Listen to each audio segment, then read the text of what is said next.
Okay. Morning, I'm Ryan Klumpner, Vice Chair of the San Diego Housing Commission Board of Commissioners. The time is 9:05 on August 4th, 2020, and I'm calling to order the special meeting of the board. The process we are using for today's meeting is authorized by Governor Gavin Newsom's Executive Order N29-20, which he issued on March 17th to address the COVID-19 public health emergency. The meeting is occurring by video conference with all board members are present and CEO and Housing Commission staff participating by video. Our General Counsel is also participating by video this morning. Chair of the board, Stephanie Benvenuto, Commissioner Dion Akers, Commissioner Johanna Hester are not able to join us at today's meeting. However, we do have a quorum. For the record, I will ask each board member to indicate your presence as I say your name. Commissioner Maggie Davis. Here. Commissioner Keely Hubbard. Present. Commissioner Mitch Mitchell. Present. No members of the public are in attendance. However, members of the public may watch the video conference and hear the audio of today's meeting, which is being streamed live online. The agenda for today's meeting included a link to the website for the San Diego Housing Commission Board of Commissioners, where the public can access the live streaming for today's meeting. The public has been provided with an alternative opportunity to provide comments to the board through an online comment form. A link to this form was also included on the agenda for today's meeting, which was posted on the San Diego Housing Commission's website, sdhc.org, on Saturday, August 1st, 2020. The agenda and the public comment form explain that comments about items on the agenda will be read into the record if they were submitted by 4 p.m. yesterday, Monday, August 3rd. In addition, non-agenda public comment submitted by 8 o'clock this morning will be read into the record. No non-agenda public comments were submitted for today's meeting. Now I'll ask if any commissioners would like to make any comments.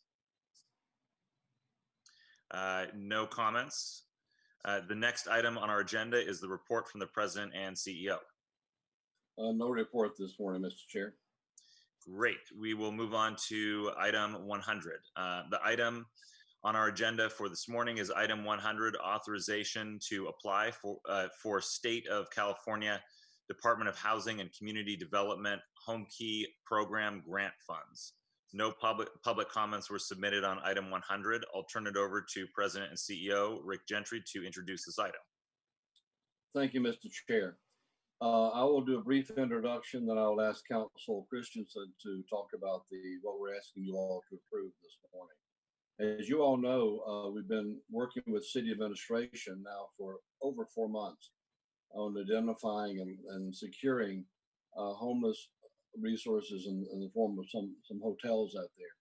And, you know, we've gone through a number of hotels, and while doing so, the state came up with their own plan for funding such. So the timing of this will not be better for us in San Diego. The state announced their project Home Key on July the 16th. Applications for the funding for that are due in on August the 13th, and we intend to get ours in well ahead of time. With that, I'm going to ask Chuck to talk about the details of what we're looking for and what we're asking you all to approve this morning. Chuck, if you would, please. Absolutely. Thank you, Rick.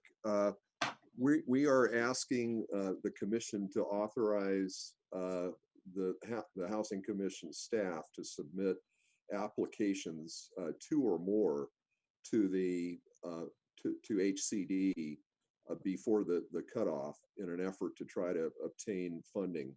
We're asking for authority to go up to $30,207,000 as referenced in the board report, which consists of about $27,690,000 per project for capital improvements, and up to $2,517,000 for services.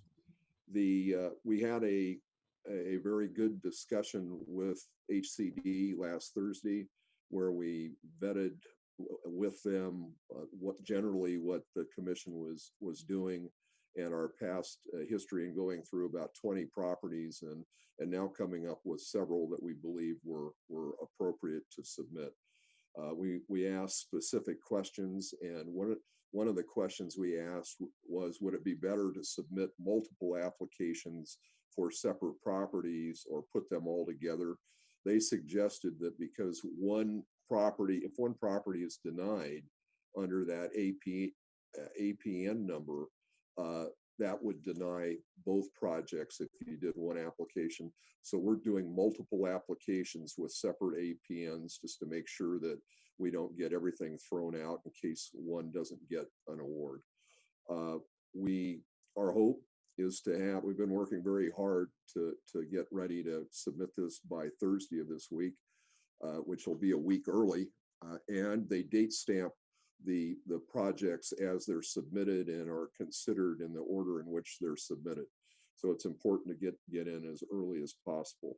So what we're asking for is authority to submit multiple applications as referenced in recommendation 1, and to authorize the commission to assure that any funds that are awarded be set forth as set forth in this report, be documented and then referred to the Housing Authority in October for approval when we bring forward the multiple properties for approval.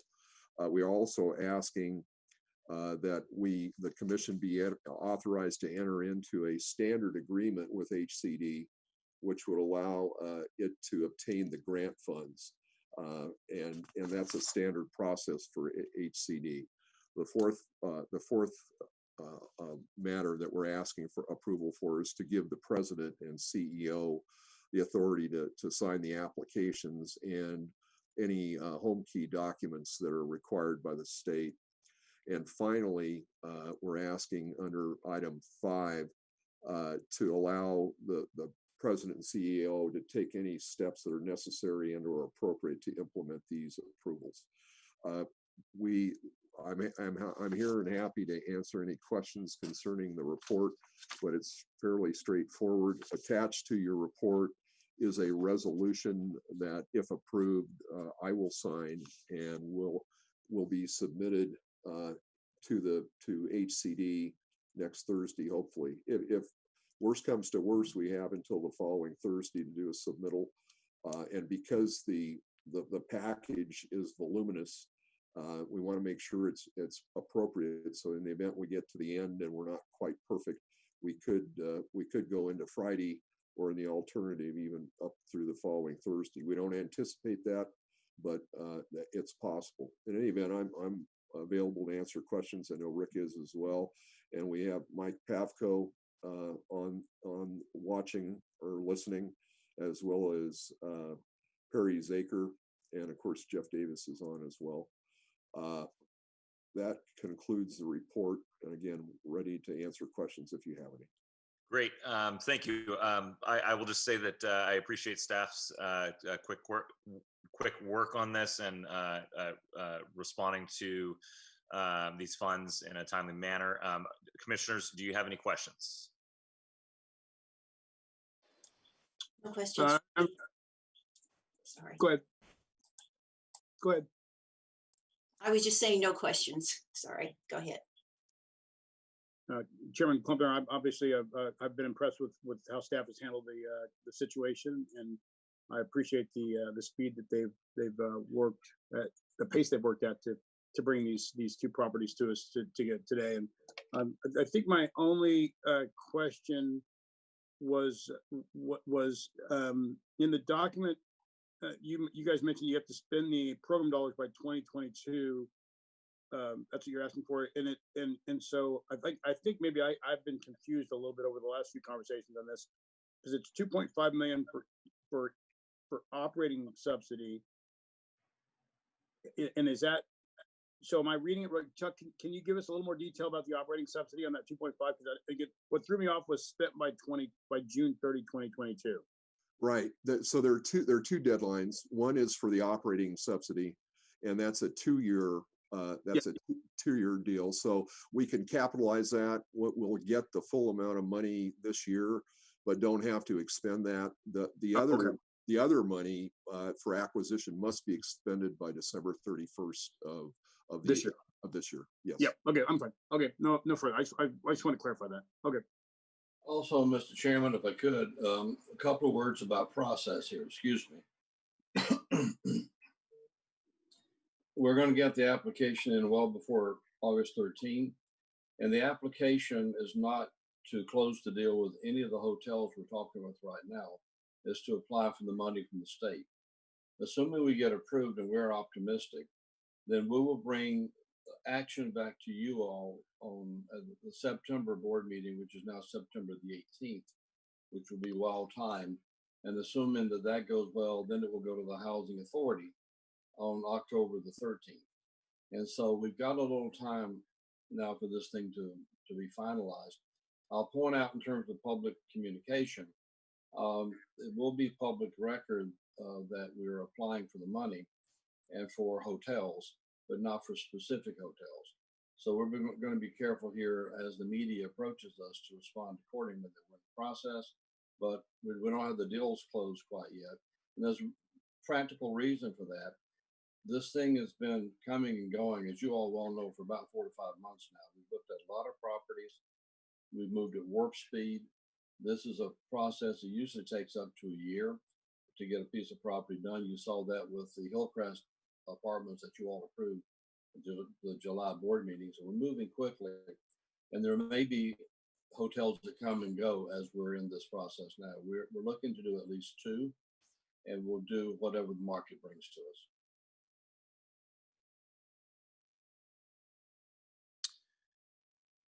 Do we have a motion or any further questions?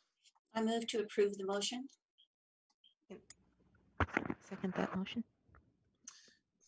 Great. We have a motion by Commissioner Davis and a second by Commissioner Hubbard to approve item 100. As I say your name, please state your vote on the motion. Commissioner Davis.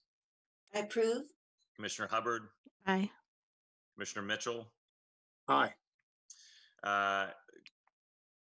All 3 commissioners have voted in favor of the motion and none opposed. I also vote in favor of the motion, which carries by a vote of 4-0. This concludes the board's special meeting today. I believe we've set some sort of record with this, I imagine. The meeting is adjourned at 9:17. Thank you all very much. Thank you all for coming. Thank you much. Thank you very much, and great job. Thanks, Rick. Thanks, Chuck. Thank you Very very efficient much. today, Chairman Klumpner. New record.